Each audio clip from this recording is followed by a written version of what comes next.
Bienvenidos una semana más a nuestro noticiario semanal de Radio Internacional de Noticias. La policía egipcia interviene para impedir China argumentaron en Nueva York ante la comisión. Como noticias nacionales presentamos Medio centenar de asociaciones pro vida han convocado a facilitar datos precisos al respecto a la Terminaremos con noticias de la Santa Sede.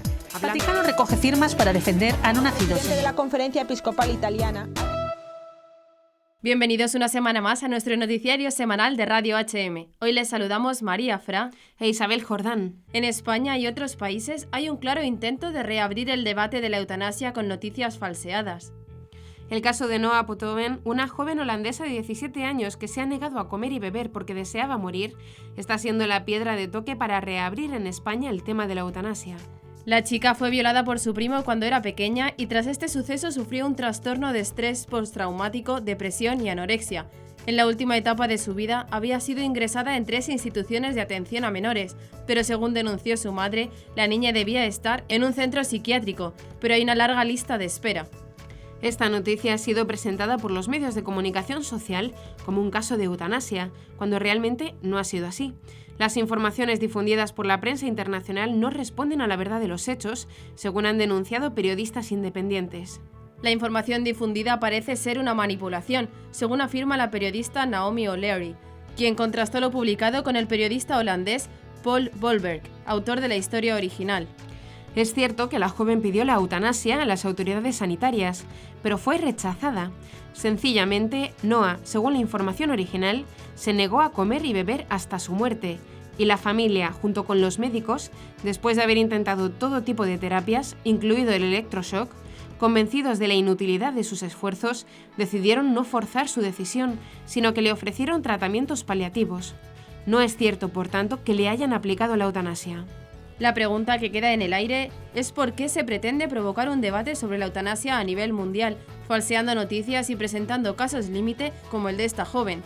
La eutanasia, al igual que el aborto, se ha convertido en un rentable negocio para unos pocos que juegan a ser benefactores de la humanidad, cuando lo que verdaderamente pretenden es llenar sus bolsillos. El pago por eutanasia ronda los 5.000 euros. Dramáticamente escandaloso ha sido el caso de Ludwig Minelli, fundador de la empresa eutanásica Dignitas, que por lucrarse con las muertes de sus clientes ha sido denunciado a la Fiscalía. Uno de los casos presentados sucedió en 2010, cuando duplicó el precio que debían pagar para morir una madre y su hija, cobrando unos 8.600 euros en lugar de 4.300 euros de la tarifa habitual. La revista suiza Beobachter publicó que el fundador de esta supuesta ONG se ha hecho millonario gracias al negocio de la muerte. Dicha publicación asegura que cuando Minelli fundó Dignitas en 1998 apenas tenía dinero, mientras que en 2007 disponía de una fortuna de 1,6 millones de euros en la que se incluía una gran casa cerca de Zúrich, que antes de esa fecha no poseía. Unos días después de que comenzara mi trabajo, Minelli me pidió que vaciara unas bolsas de basura encima de una mesa larga. Eran enormes y al abrirlas me quedé horrorizada al ver su contenido. Teléfonos móviles, bolsos, zapatos, ropa, monederos, carteras, joyas y dinero, muchos de los cuales después de la muerte del paciente se vendían. Todo acababa perteneciendo a este suizo, puesto que sus clientes habían tenido que firmar previamente que todo objeto que no fuera reclamado por alguien pasaba a ser posesión de Dignitas, incluido el cadáver. La Federación de Médicos Holandesa solicitan que en lugar de aplicar la eutanasia, se exploren los motivos que llevan a estas personas a solicitar terminar con su vida. Quizá necesiten ayuda psicológica o espiritual. Hay más soluciones posibles, aseguró Van Guyklik, presidente de esta federación. Tras el pretexto de la compasión por los enfermos, hay sin duda un interés lucrativo. De hecho, fue en Inglaterra donde comenzó la campaña pro-eutanasia, país que ha privatizado la sanidad. No seamos ingenuos con la eutanasia. Se busca que la sanidad privada sea rentable, que se reduzca el gasto sanitario o que se ahorre en el pago de pensiones. Comenzaremos con las noticias de interés internacional. Colombia. Obispo dará la bendición para invocar la protección de Dios. Puerto Rico aprueba un proyecto de ley de libertad religiosa. Argentina. Médico se convierte en un símbolo ético y moral en Hispanoamérica. Bolivia. Chica de 14 años acude a abortar. El bebé sobrevive, lo bautizan y será adoptado. Pasaremos después a las noticias nacionales. Concierto de música sacra de Plácido Domingo. Ayuntamiento concede licencia de construcción a la Sagrada Familia. lanzan sello de la Virgen del Rocío por el importante centenario. Y por último comentaremos algunas de las noticias más destacadas de la Santa Sede. El Papa celebrará el Corpus Christi en la periferia de Roma. Papa Francisco pide defender la vida. Catequesis del Papa. Ante los crueles hechos de violencia que han enlutado en los últimos meses a la ciudad colombiana de Buenaventura, su obispo Monseñor Rubén Darío Jaramillo Montoya dará la bendición sobre la ciudad.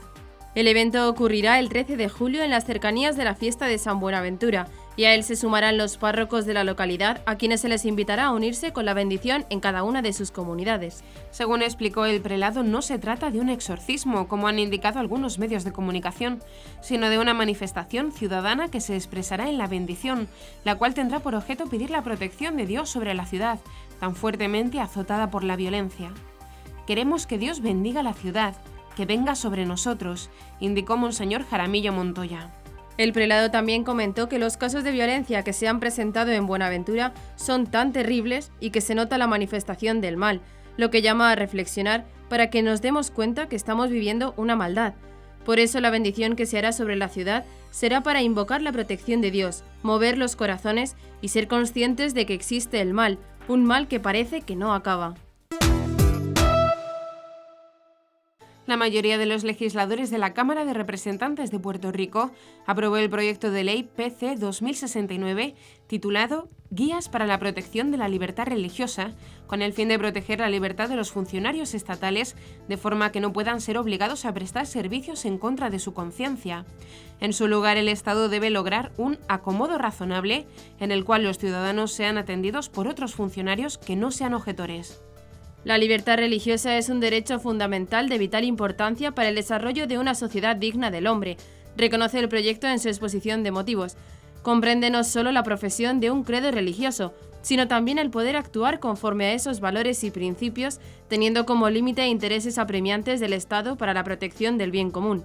La representante María Milagros Charbonnier, quien presentó la iniciativa legal, defendió la importancia de crear salvaguardas para proteger a los servidores públicos. Los derechos inalienables no se pueden vender ni intercambiar y le competen al individuo.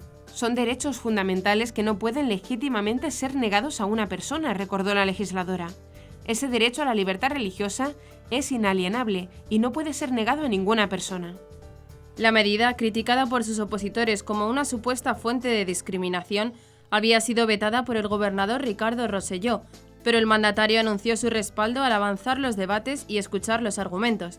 Nuestra administración tiene un compromiso inquebrantable con garantizar y proteger los derechos fundamentales de todos nuestros ciudadanos, manifestó el funcionario. Uno de los derechos más importantes de nuestro sistema republicano de gobierno es la libertad religiosa. El proyecto de ley será debatido por el Senado del Estado. El caso del doctor Leandro Rodríguez Lastra puede convertirse en un tiro en el pie para el abortismo en Hispanoamérica. Es un caso histórico y emblemático porque, como declaró Fernando Secín, de Médicos Pro Vida en Argentina, es la primera vez en Argentina que hay una condena por salvar una vida. En 2018, cuando su caso llegó al debate judicial, el doctor Rodríguez Lastra declaró: «Matar bebés no es mi trabajo». Independientemente de la pena que puede recurrirse, el doctor Rodríguez Lastra, al no amilanarse saliendo en televisiones, en manifestaciones y en marchas, se ha convertido en un icono pro vida y de la verdadera ética médica. Los estudiantes de medicina se hacen fotos y selfies con él, y cientos de médicos se ponen batas blancas para apoyarlo. Si el objetivo de la denuncia abortista era asustar a los médicos pro vida, no lo han conseguido. El sábado 7 de junio, una multitud de médicos, sanitarios y activistas marchó en distintas ciudades de Argentina en apoyo al doctor Leandro Rodríguez Lastra. El ginecólogo refirió que el juez de su caso consideró como delito haber recibido a una paciente que estaba en peligro y no haber hecho una conducta, aborto, que la pusiera más en peligro aún, que tal vez hubiera terminado con la vida de la paciente. En la marcha Provida en Buenos Aires habló Lucía Álvarez, de Secundarios por la Vida. La mayor meta del movimiento Provida es salvar las 2 vidas. Hoy la mujer está sana, el niño tiene 2 años y está en una familia adoptiva. El doctor lo que hizo es salvar las 2 vidas. Pedimos la absolución del doctor porque hizo lo que tenía que hacer un médico. El doctor se merece estar libre. ¿Qué queremos de los médicos? Que salven vidas. Él hizo eso y la justicia lo condenó. Volvería a actuar de la misma manera, porque matar bebés no es mi trabajo. No me arrepiento de nada. Hice lo mejor que se podía en una situación así, declaró el doctor Leandro Rodríguez Lastra. El director de la oficina de prensa del Arzobispado de Santa Cruz, Bolivia, Erwin Bazán Gutiérrez, es padrino ahora de una niña de la que no sabía nada hace muy pocos días, una bebé muy frágil a la que intentaron abortar, o más exactamente expulsar prematuramente. Se trata de la pequeña Victoria, que salió a la vida extrauterina pesando solo 1 kilo con 6 meses y medio de gestación. Victoria no nació, fue expulsada de forma químicamente provocada por orden del director del hospital, pese a que diversos médicos se negaron a realizar ese aborto. En teoría debería haber muerto, pero también era razonablemente previsible que sobreviviera. Victoria es hija de una muchacha de 14 años que acudió al Hospital de la Mujer Percy Boland en Santa Cruz, Bolivia, para solicitar el aborto acogiéndose a la causa de violación. Con esta causa el aborto se puede hacer sin orden judicial. Según informó AFP, varios médicos se negaron a realizar el aborto y mostraron cartas declarándose objetores de conciencia. El director médico del hospital, Federico Urquizo, ordenó entonces provocar la expulsión del bebé suministrando a su madre de 14 años tabletas por vía oral y vaginal. Debido a que existía respaldo legal, se realizó la interrupción, aborto, pero el bebé nació vivo y está internado, afirmó Urquizo. Ya el jefe de neonatología, Erwin Roman, había avisado que era posible que el bebé naciera vivo. Cuando comprobaron que así era, aplicaron el protocolo que establece que, si un bebé nace con un buen peso y con probabilidades de vida, la obligación es asistirlo y tratar de salvarle la vida. Ese bebé del que se quería la muerte, que nadie quería, ahora tiene muchas personas que lo miran con simpatía y cercanía. El 6 de junio, Erwin Bazán, responsable de comunicación del Arzobispado de Santa Cruz, difundió que había hablado con una tía de la joven mamá. La tía desea hacerse cargo de la bebé. Hoy hablé con Rosemary, la tía que quiere hacerse cargo de Victoria.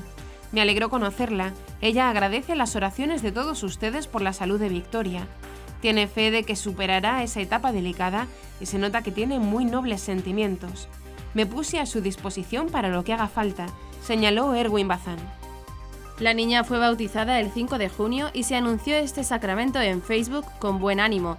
Con alegría y esperanza les anuncio que debido a su delicado estado de salud, Victoria recibió esta tarde el bautismo de emergencia en el Hospital de la Mujer Percy Boland, informó Bazán en su cuenta de Facebook. Bazán también explicó que estamos acompañando con todos los medios necesarios a la menor víctima de violación.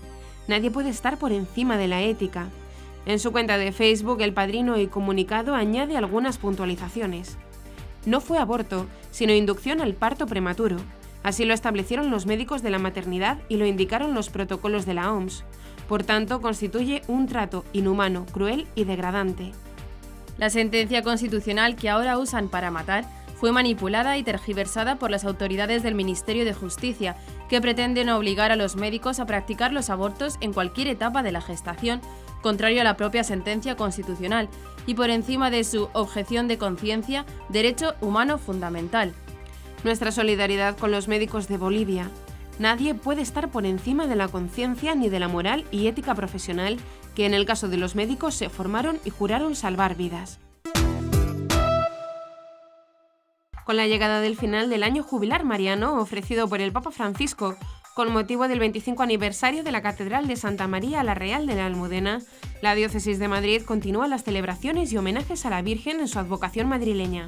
El cardenal Carlos Osoro, arzobispo de Madrid, explicó este viernes que quería finalizar dicho tiempo con un gran acto cargado de belleza y se puso en contacto para ello con Plácido Domingo.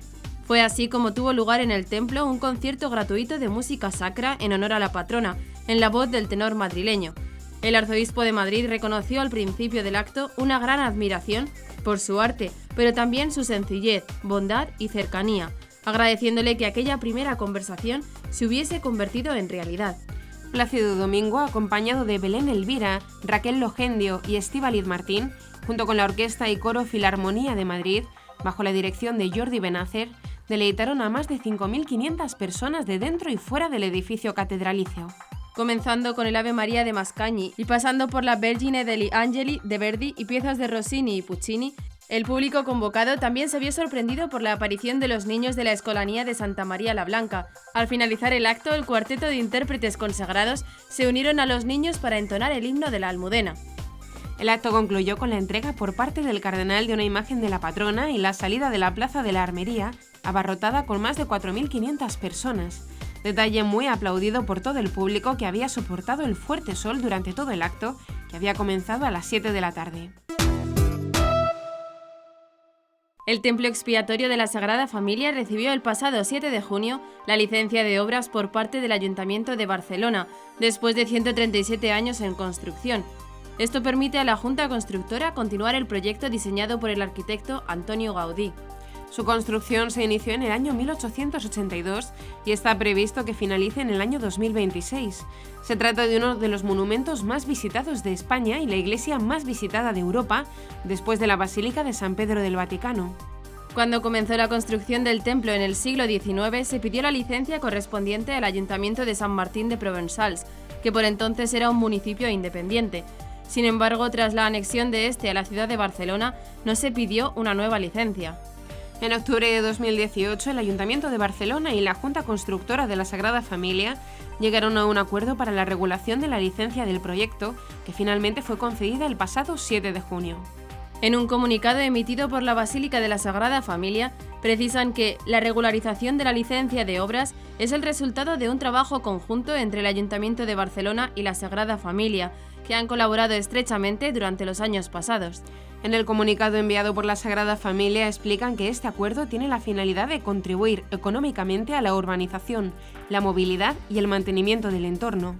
Esta licencia de obras establece una altura máxima de 172 metros y una superficie construida sobre rasante de 41.000 metros cuadrados y 2 plantas de sótano, y también prevé que se termine de construir en el año 2026. La Sociedad Estatal Correos y Telégrafos de España presentó un sello muy especial con motivo del centenario de la coronación canónica de la Virgen del Rocío. Esta presentación se realizó el pasado 7 de junio en los tesoros del Santuario del Rocío, que celebra un año jubilar desde el pasado 8 de junio hasta el 7 de junio del año 2020. El acto fue presentado por el director del área de filatelia de Correos, Modesto Fraguas, quien aseguró que este sello tiene un valor especial como arte y destacó que tiene la capacidad de llegar más allá de nuestras fronteras. El presidente de la Hermandad Matriz de Nuestra Señora del Rocío de Almonte, Juan Ignacio Reales Espina, también estuvo presente y destacó la importancia de este año jubilar. Además, agradeció a Correos el llevar el recuerdo del centenario de su coronación a toda España y a todo el mundo.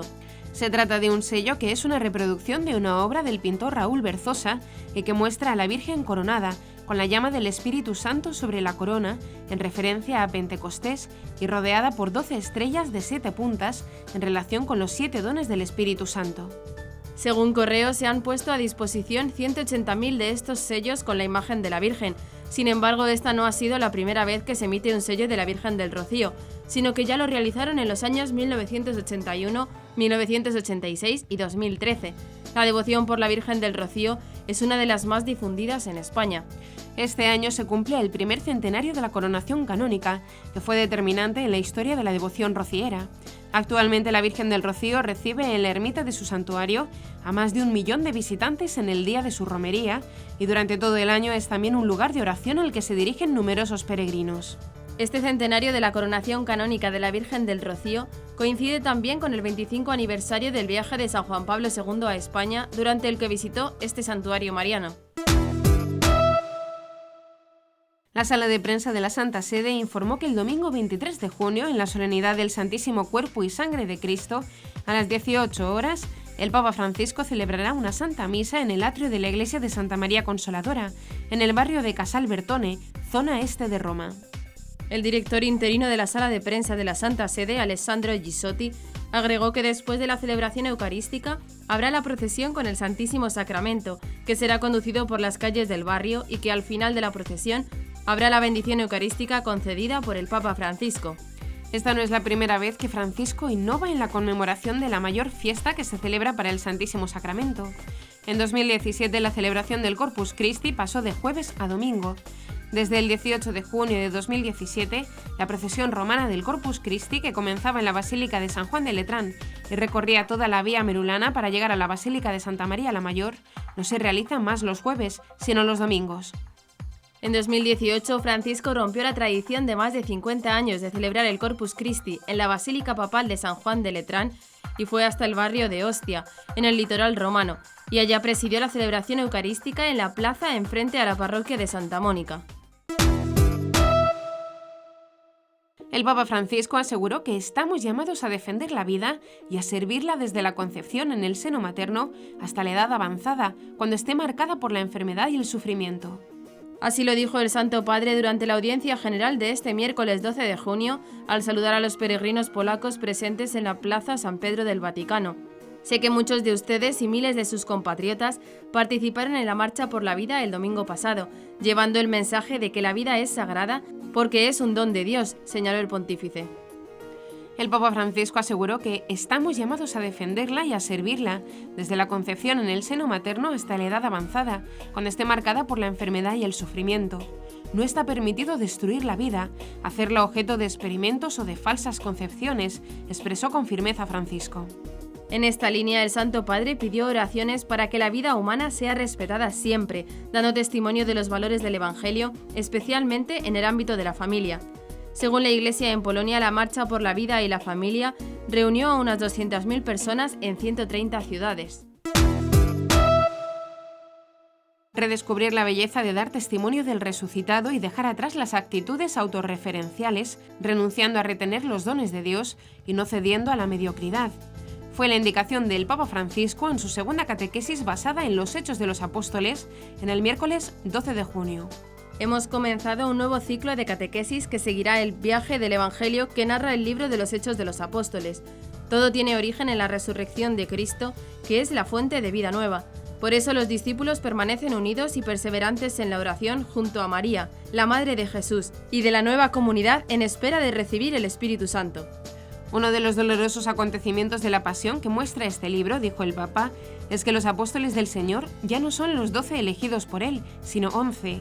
Esto sucede porque Judas se quitó la vida aplastado por el remordimiento. Esa primera comunidad estaba formada por 120 hermanos y hermanas, un número que contiene el 12, emblemático para Israel, por las 12 tribus, y también para la Iglesia, por los 12 apóstoles elegidos por Jesús, que después de los acontecimientos dolorosos de la pasión, con la traición de Judas, se redujeron a 11. Judas, explicó Francisco, había empezado a separarse de la comunión con el Señor y con los demás, a hacer a solas, a aislarse, a apegarse al dinero hasta explotar a los pobres, a perder de vista el horizonte de la gratuidad y de la entrega, hasta que permitió que el virus del orgullo infectara su mente y su corazón. Judas, que había recibido la gracia de formar parte del grupo inseparable de Jesús, perdió de vista el horizonte de la gratuidad del don recibido y dejó entrar en su corazón el virus del orgullo, y de amigo se volvió enemigo de Jesús, traicionándolo. Así Judas, que había recibido esta gracia, prefirió la muerte a la vida, un camino de oscuridad y ruina. Los otros 11, en cambio, escogieron la vida y la bendición, convirtiéndose en responsables de transmitirlas de generación en generación del pueblo de Israel a la Iglesia. Se hizo necesario entonces reconstruir el grupo de los 12 y así se inaugura la práctica del discernimiento comunitario, que consiste en ver la realidad a través de los ojos de Dios desde el punto de vista de la unidad y la comunión. He aquí que la comunidad ora de la siguiente manera, siguió diciendo Francisco: Tú, Señor, que conoces el corazón de todos, muestra cuál de estos dos has elegido para ocupar el lugar que Judas ha abandonado. Y el Señor indica a Matías. De los 2 candidatos propuestos, el escogido fue Matías, que es asociado a los 11, reconstituyendo el colegio apostólico, signo de que la comunión es el primer testimonio de una comunidad viva y que sigue el estilo del Señor. De esta manera, prosiguió el Santo Padre, se reconstituye el cuerpo de los 12, signo de comunión, y esa comunión supera las divisiones, el aislamiento, la mentalidad que absolutiza el espacio privado, signo de que la comunión es el primer testimonio que ofrecen los apóstoles. Y hasta aquí nuestro informativo semanal, esperamos que haya sido de su agrado. Recuerden que pueden seguir escuchándonos siguiendo el resto de nuestra programación en directo a través de la web www.radiohm.net. En ella podrán encontrar también distintos podcasts con los informativos anteriores y otros audios que también pueden ser de su interés. Seguiremos estos días informando de las noticias de la Iglesia y del mundo a través de nuestros breves espacios informativos que les ofrecemos todos los días, cada media hora aquí, en Radio HM 88.7 FM y HM Televisión. Ayer, hoy y siempre, la verdad. Gracias por habernos acompañado. Les han informado Isabel Jordán y María Fra. Hasta la próxima semana.